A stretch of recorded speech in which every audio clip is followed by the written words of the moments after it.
Let me end here again by thanking you, especially Paul, for inviting me here tonight, and I'll be more than happy to entertain any questions that you might have. Thanks very much.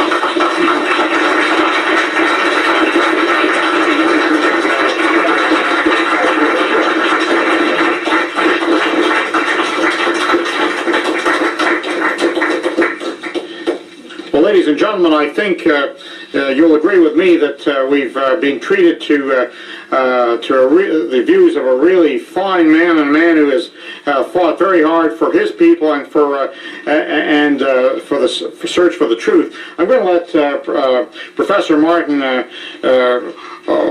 cool off for a minute, and maybe. Does this sound like a white supremacist to you? Call the gentleman a fine man? This man speaking, his name is Paul Fromm. Thank you very much, everyone. I'd like to thank John Robinson 101 for the courtesy of this video. Thank you. Good day, everybody. Today, I've got a special guest. I've got the godfather of free speech rights in Canada. His name is Mr. Paul Fromm. He's not controversial. He's just been lied about a lot. Recently, Mr. Fromm's been in the news for a campaign donation he made to Derek Sloan's campaign from the Conservative Party of Canada. I'll let Mr. Fromm take over right now and ask him, hi Paul, how are you, first of all? It's nice to be here, or nice to see you, I mean. Well, it's always amusing to read the portrait of me in much of Canada's fake news media. You would think I was a monster with three horns, but anyway, yeah, about the Derek Sloan thing.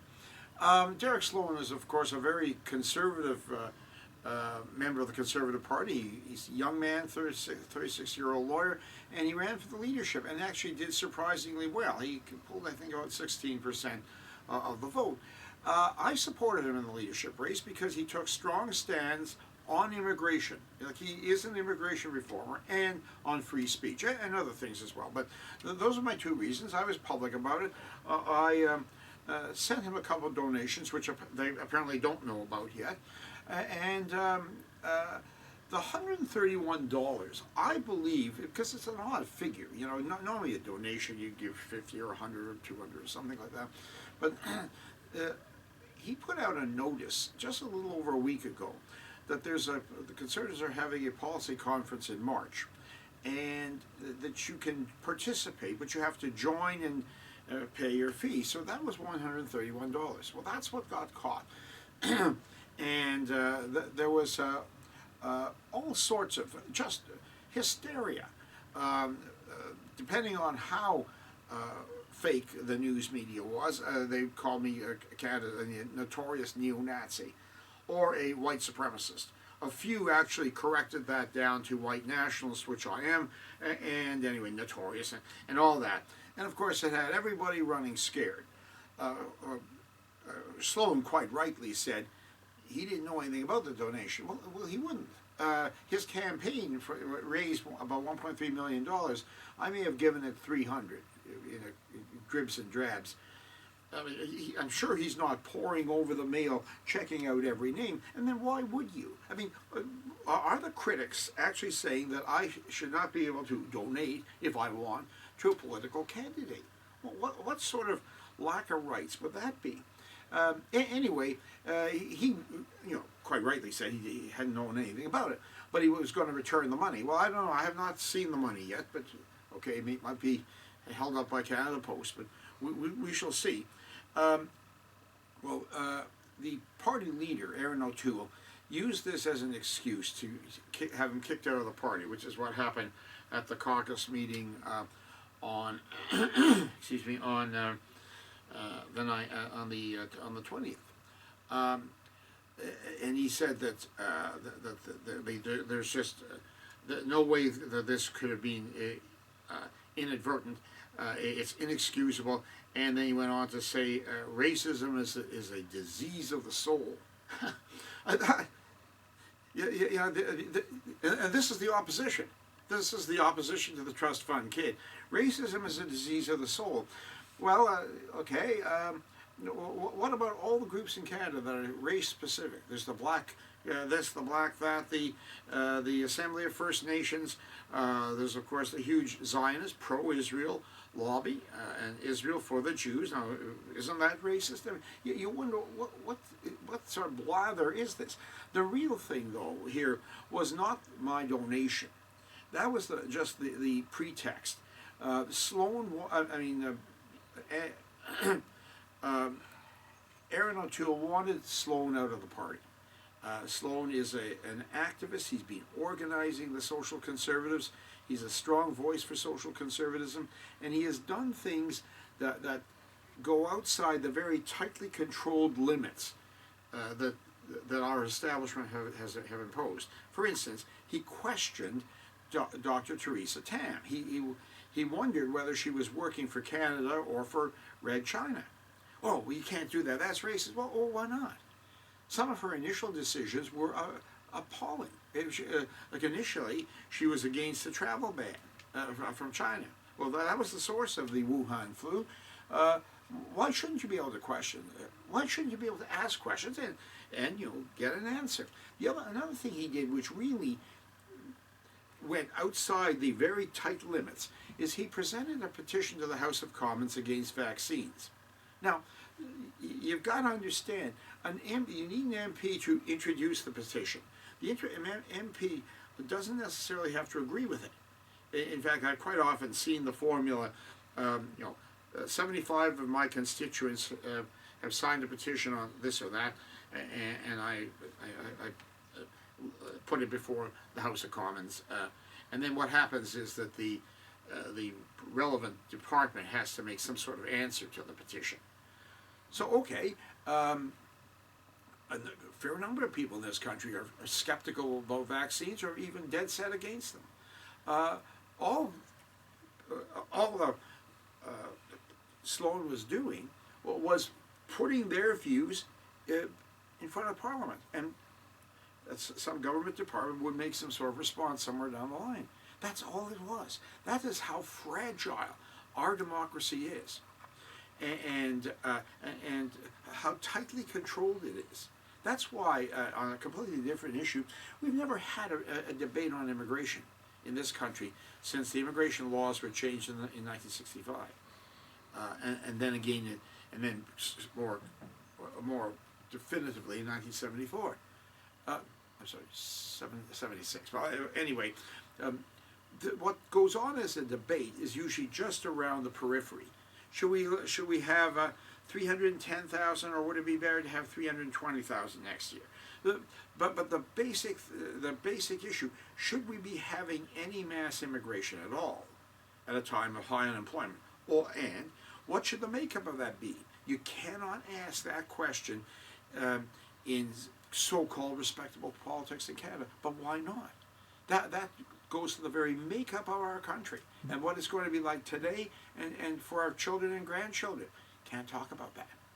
Except to say, it's just great. The sooner white people become a minority or go out of existence, the better. That's the bottom line. Now, you wouldn't get too many people to say that, but that's what this is leading to. Anyway, but what surprised me was that $131 could cause so much trouble. It was news right across the country, and of course gave rise to a lot of defamation. I think one of the debts that we will have owed President Trump was that he singled out the lying mass media consistently. He called them the fake news, the false news, and I remember several rallies he talked to say to the journalists down there in the front row, "You lie, you lie, you lie," and they do. And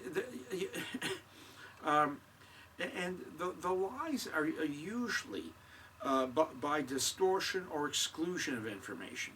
For instance, I was referred to in some reports, including by a particularly venomous former editor of the Toronto Sun, who still writes for the Sun chain, Mark Bonakowski, who's an absolutely hateful individual. I was referred to as not the worst Canadian neo-Nazi. Those were Ernst Sundel and Wolfgang Droga, who are now dead, but certainly an infamous one, and blah, blah, blah, blah. Well, the problem with that is I'm not a neo-Nazi. First of all, the term is an abusive one. Nazi was a smear that the communists used against the National Socialist Party in the 20s and 30s. It's roughly like calling you a baba. It came from the term, the name Ignatz, who was your stereotypical country bumpkin. But anyway, I'm not a neo-Nazi. I've never said I was a neo-Nazi. I've never agreed to that label. That is simply a smear. That's like calling you a kitty diddler. And if you're not, then that's a lie. The other thing that the fake news media does, they stick a label on you, but they don't report anything that you've said. Like, okay, neo-Nazi, so you the reader has in mind a swastika and people goose-stepping and things like that.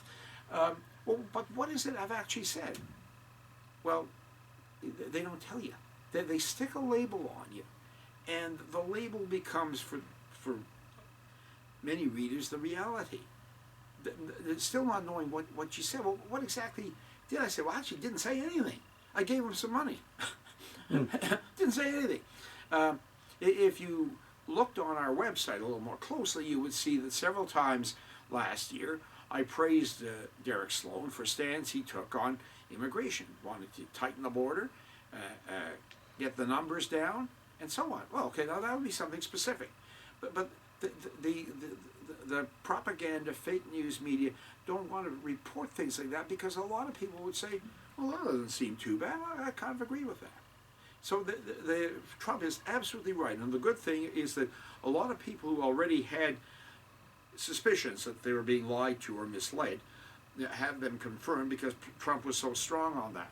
And the fake news media has taken a real hit. I'm told that CBC News has about 4% listenership. I mean, you turn it on, you think it must be pretty big. Apparently, again, I'm told the Rebel, Ezra Levant's Rebel, has a larger daily listenership than CBC News with $1 billion plus of taxpayers' money. So that smear was out there, and then of course there was the white supremacist smear. And on numerous occasions, I have tried to correct people in the media about white supremacists. I've said, well, I'm a white nationalist, and there's a big difference. A supremacist wants to impose his ways on other people. Oh, you mean like people that don't let us disagree with them, and they put us in jail and call us deniers? Those kind of people, Paul? Those type of people. Like our views and nobody else's are allowed. But also people, a supremacist might want to impose our views or our ways on other countries. Like, I think of former President George Bush. He wanted to regime change and bring democracy to places like Iraq and Afghanistan and so on. Now that's imposing our ways on them. Not only was it a very costly and bloody war, which still hasn't, still going on, but it's not our duty or our right to say, well, we want to make you adopt our system. Well, our system was evolved over a number of centuries and was perhaps more or less right for us. It may not be right for other people. Well, that's a supremacist. I have no interest in forcing Canadian ways on other people. So I'm not a white supremacist, but that sounds bad. Like you want to. The image is somebody who wants to abuse minorities or I don't bring back slavery or whatever. There are, of course, supremacists in the world. If I were to say, and I do say, Canada should be primarily a European country, well, that's white supremacy or that's racist. Well, but what about Israel? Israel is a country for the Jews. In fact, our former Prime Minister Stephen Harper said that it was an essential part of Canada's policy of supporting a homeland for the Jews. Well, hip, hip, hooray. What about a homeland for European people? Instead of it's Israel for the Jews, and Europe and North America for everybody. I don't agree with that. Well, the Jews already have a homeland, and the European Jews, anyway, not the Semites, but the non-Semitic white European Jews, they have a homeland in Russia. Stalin made it for them. That's right, Azerbaijan. Yeah, that's the capital city of the autonomous oblast of Yevroskaya. Yeah, it's 38,000 square kilometers. It's almost twice as big as Israel at 20. Yeah, that is very, very much unknown. In fact, a good friend of mine, Lady Michelle Renouf, is one who made quite a bit of publicity for that fact. In fact, it was from her I first found out that the Jews had a homeland. Yeah, she has a website called JewishRepublic.org, if I'm not mistaken, about that very thing. That's right. Place. That's right. And she also talks about the Jewish terrorism that killed a lot of British soldiers to take Palestine, to occupy Palestine, especially after the Balfour Declaration gave them Palestine, and in exchange for bringing America into World War One. Yes, that's another part of deep sixth history. The Balfour Declaration was a corrupt deal made by Lord Balfour on behalf of the British government, and it promised the Jews a homeland in Palestine, which the British did not have at that point. That was still part of the Ottoman Empire. After the Turks were defeated at the end of the First World War, the British did get a mandate over that part of the world. So yes, the British government promised big Jews like Rothschild a homeland, and the quid pro quo was that Rothschild would use Jewish influence in the media and so on, and politics in the United States to bring America into the war, and they did. And it was kind of ironic and interesting. Woodrow Wilson ran in 1916 for his second term with the slogan, "He kept us out of war." Within 6 months, they were at war, and it was all behind the scenes. Dirty dealing. The American people were hoodwinked and deceived. And of course, this is the sort of thing that would be called a conspiracy theory. It's not a theory. A conspiracy theory, a theory is the attempt at an explanation for something that often cannot be proven. It's an attempt to explain something.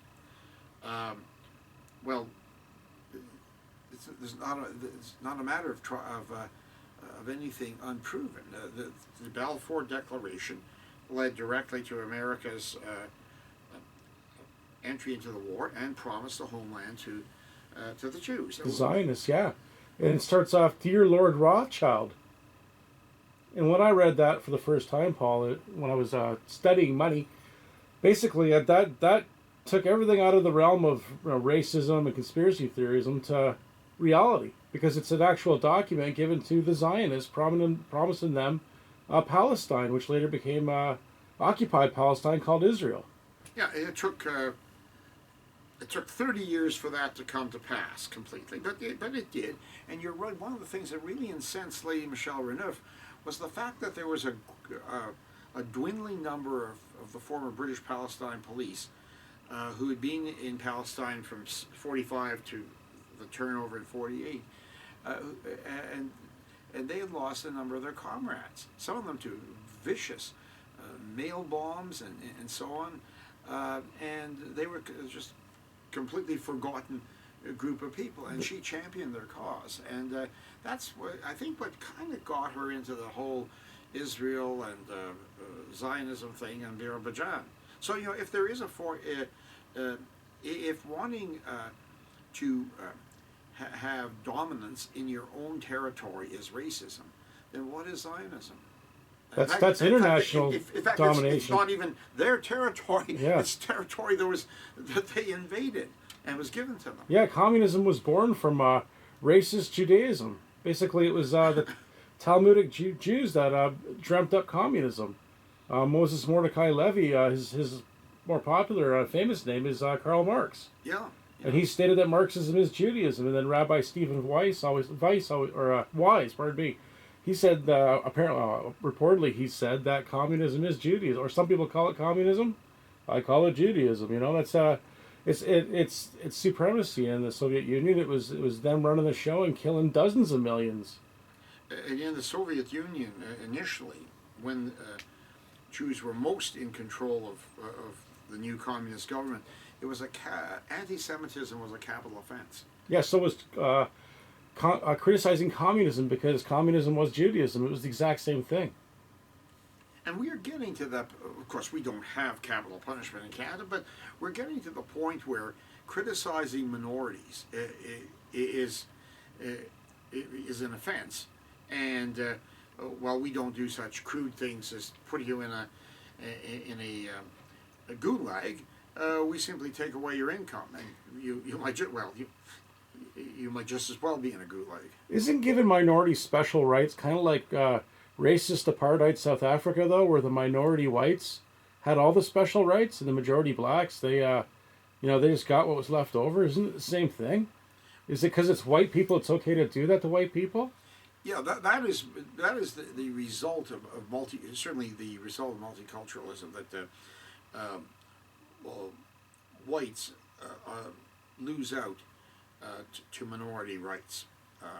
You only have to look at the CBC, and there are times when you can hardly find a white person as an announcer. One of the things that really provokes me is this new woman, the chick in the hijab, and she speaks very well. She speaks good colloquial English, and she said, "Well, when I was growing up, I didn't see anybody like me on TV." And anyway, she says she always liked to talk, and she learned journalism, and now she's really excited. She's got this 8 o'clock every night TV slot on CBC. I thought, well, am I supposed to boo-hoo-hoo because you growing up you didn't see anybody wearing a hijab on TV? Maybe you should blame your parents. Maybe they should have taken you to a country like Saudi Arabia or Pakistan or some other place. You came to a European country. What do you think? It's absolutely uppity of you to think we should change for you. But indeed, that's what is happening. As I say, there are times when you turn on the TV, and I've actually had a very liberal American I know who was visiting, very, very liberal. He's into everything. He's Obama and all that. He's white guilt. But even he said, aren't there any white people on your television? Kind of a telling comment from a person who's very, very liberal. Yeah, it doesn't reflect the percentage of people that are white in their country. Although at the same time, Paul, I got to say, I don't believe in race-based decision making, and setting apart side quotas for anybody would be that very thing. Do you know what I mean? Where someone gets something because of their skin color. I don't believe in that at all. On that note, Paul, what's more important to national unity in your opinion, in your estimation? Cultural like-mindedness or skin color? Whoa, that's a tough one.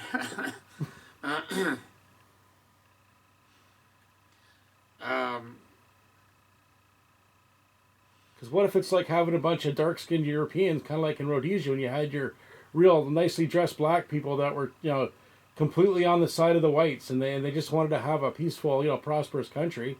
Or you could have your Mugabe types, in white skin even, and they are out there, right? As we know from some of your battles against some of the Zionists. Well, who are white. I guess there's problems with either answer, but I think shared culture it would be more important for national unity. Shared experience in shared culture, and Canada, for a whole bunch of reasons, is I think going through a very difficult time in terms of national unity. Certainly, Canada west of the Manitoba border sees an Ottawa that simply doesn't care about their interests, especially with the endless attack on fossil fuels, on the oil industry, the refusal to build the pipelines, and the West is facing the prospect of rapidly declining income, rapidly declining living standards, and all because of things controlled not by them, but by Ottawa. And I keep thinking of my friend, the late free speech lawyer Doug Christie. And Doug, even before he became famous as a defense lawyer for free speech causes, was the leader of what was then called the Western Canada Concept. Later became the Western Bloc, but it was for Western separation. And he started that in the early 80s. He felt the only way the West would be able to benefit from its resources is if it was independent, because when the federal government can set the rules, they can siphon off a lot of the income from the West. Or now what they're doing is preventing the West from earning its fair share of income from its own resources. You know, the absolute refusal to build the pipelines. And I know that's kind of a different topic, but we've seen that when government wants to do something, rights and so on mean nothing. Like what has happened to us during this COVID pandemic, the religious worship out or severely limited right across the country. Freedom of assembly. I know people were fined last week in Toronto for a peaceful assembly and the lockdown. The same pattern right across the country. The right to run your business, to have your shoe repair shop or whatever it might be, gone down the tube. Even the right to be in your own house with more than the other people who live there, and again, depending on the province and so on, perhaps one other person. The province of Quebec, now into its third week of a curfew. That is, you must stay at home, with a couple of exceptions, between, I think it's 8 o'clock at night and 5 or 6 in the morning. That's house arrest. Oh, yeah. That's house arrest. It certainly is. You've been imprisoned for no crime you committed. And of course, as there was no crime committed, there was no charge, and there's no trial. You're under arrest, and you're locked up. That's a police state. So when government wants to do things, they're quite prepared to bulldoze your rights. What I believe ought to have been done is that Ottawa should have declared pipelines are in the national interest. We need to be able to get our oil and natural gas to market. Even east would be a good market instead of south. That'd be all right. Let's get off that Saudi Arabian oil, perhaps. Well, there was a plan. The Eastern pipeline was going to basically piggyback on an existing pipeline. It was going to take the oil from Alberta down to St. John, New Brunswick, where it would be refined. Great union jobs, and so on. Quebec stamped its little feet, and finally, so many barriers were put in the way of the Eastern Pipeline. The company just walked away and said, "Forget about it." To the tremendous detriment of Canada. So, okay, some people are a little bit queasy about a pipeline. There might be a spill and so on. I think those concerns can be addressed. I mean, nothing is without risk. Yeah, there's always the risk of something bad happening. Yes, but the greater good is that we need our resources refined here in Canada, with not, as you're suggesting, having to rely on Venezuelan or Saudi or Nigerian oil. I mean, we've got it. Why don't we use it? And it's the failure of not just the Liberals, but even the Conservatives before them, to just lay down the law. This is in the national interest. We will build it. Like another person who's been tremendously vilified, Sir John A. Macdonald, he said, it's in the national interest to build a railway. Because how are we going to tie together this country with little pockets of population, a little bit in Manitoba, a little bit in what was then the Northwest Territories, but Saskatchewan, Alberta, and newly joined British Columbia? How are we going to be a country if we can't communicate? We're building a railway. and there were a few sleazy things done along the way and a bit of corruption. Yeah, okay, it wasn't 100%, but he saw the importance and said it will be done. I think the same thing with pipelines, and the fact that the social justice warriors and the eco freaks have dominated the Liberal Party has made many Westerners not begin to think again. You know, maybe Christie was right. Do you think that Harper sold him out too when he let China buy into our oil fields? Like, should we have Canadian guys working there instead of Chinese nationals? Yeah. Harper was not as bad as Sello, but yes, Harper did not see the tremendous threat the Red China poses to us, and Oh man. yeah, you know, he too did not take the decisive steps to say we will build a pipeline. He was more pro energy and pro development than certainly Trudeau is, but there's a failure of leadership on both parts. All right. Oh yeah, and sorry, and unfortunately, while Aaron O'Toole says he's opposed to the carbon tax, he believes he's all for the Paris Accords, which commit us to a massive reduction in the use of carbon fuels over the next couple of decades. It will be to reach those goals. We will have to just absolutely beggar the Canadian economy. Well, you can't say I agree with that and get away from the implications. A lot of people like to say, or some of these politicians like to sign on to windy proclamations. Yeah, we're for the Paris Accords. Well, have you read the things? China and India can go on polluting. They're the world's major polluters. I'm sorry, major generators of carbon dioxide, which itself is bullshit. Yeah, it's 0.1 of our atmospheric gases. It doesn't cause global warming. It's plant food. People that grow weed use carbon dioxide to increase their yields. Yes, yes. Paul, okay, there's another matter that was up recently in the news that came up. You received some funds from the federal government for a COVID relief program. And some other people that really received government funds, some supremacists that think that we shouldn't be able to disagree with them or go to jail or maybe be bombed or, dismembered perhaps, or, vilified in the media. Maybe we should lose our jobs. People like this who we're not allowed to disagree with. Someone complained from those people. Yes, the federal government has had several programs to deal with the economic destruction caused by the reaction to COVID. COVID didn't eat your job. It was the overreaction that took your job away. So the one program was the I think it was called the CEWS, Canada Emergency Wage Supplement. And what they would do is they would pay up to 75% of a person's wages up to a certain point, and depending on how much your company's sales were down and so on.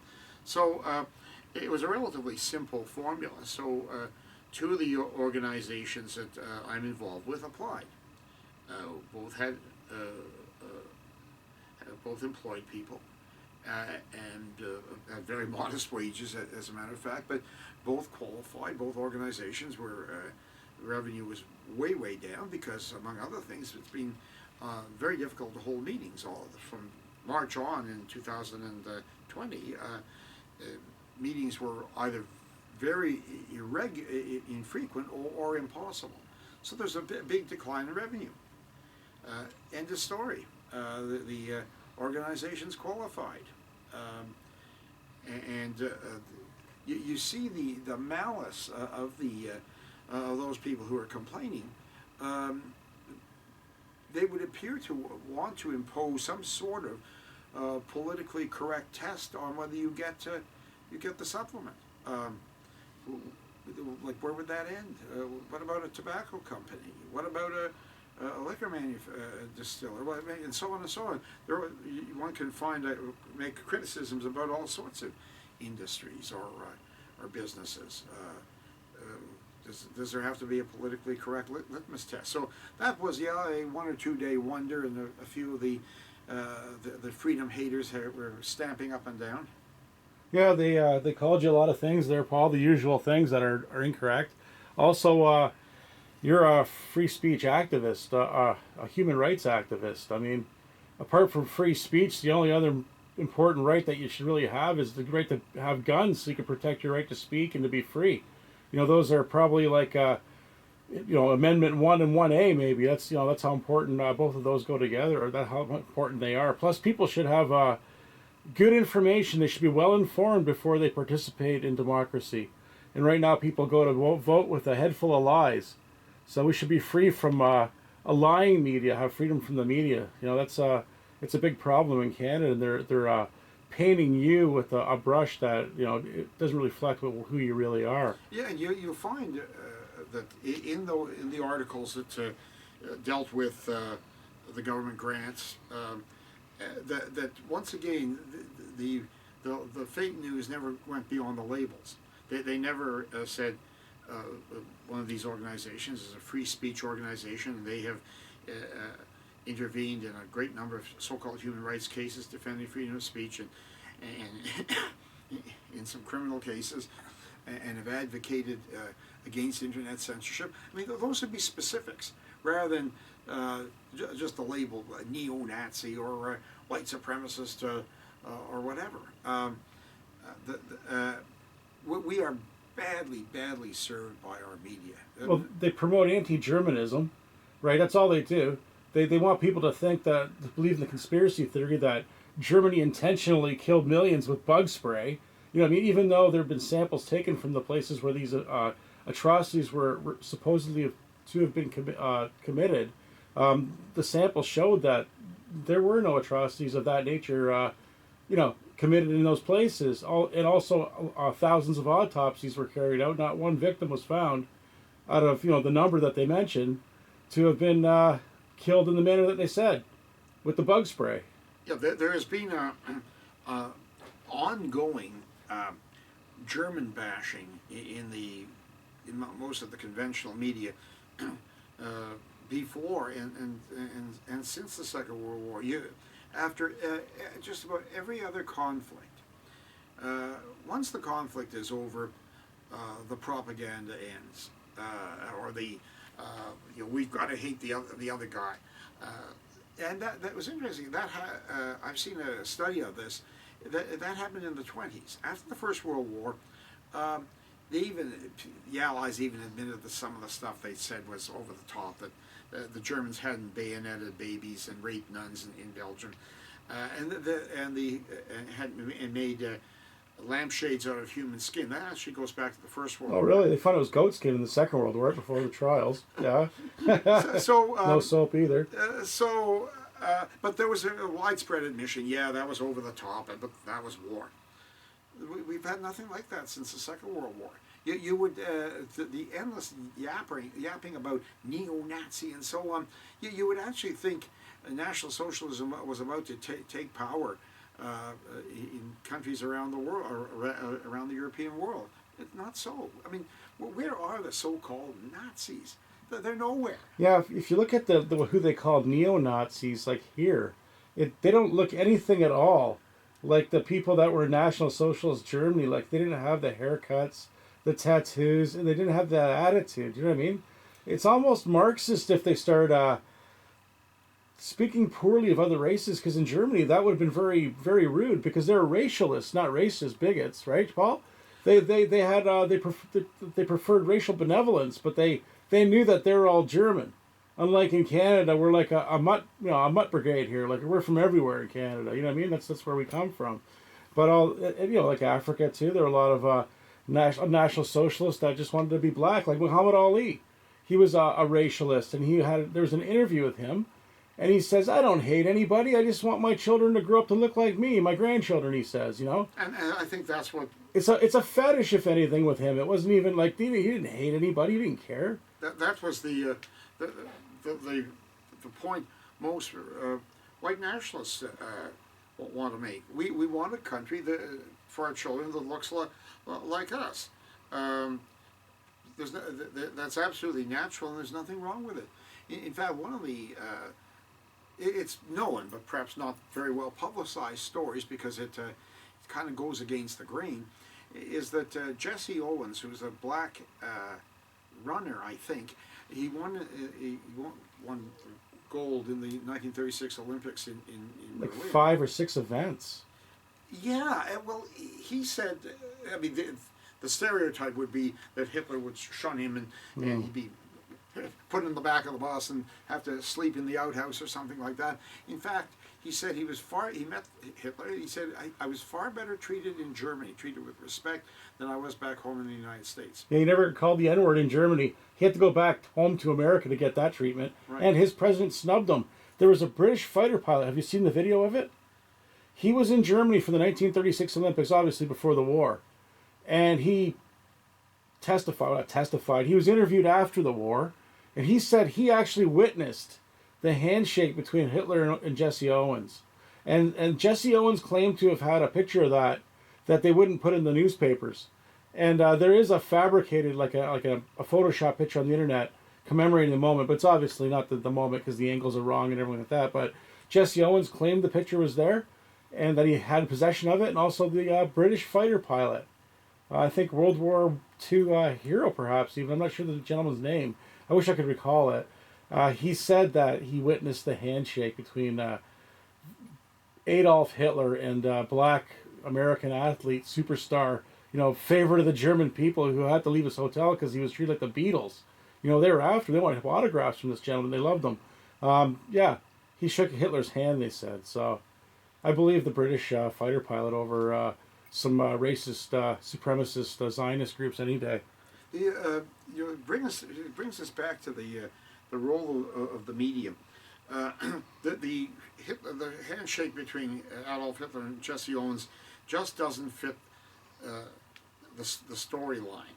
The most of the so-called news media is not in the business of telling you the news or presenting you with the facts and allowing you to think about them and make some judgments. They're about telling you a story like a soap opera.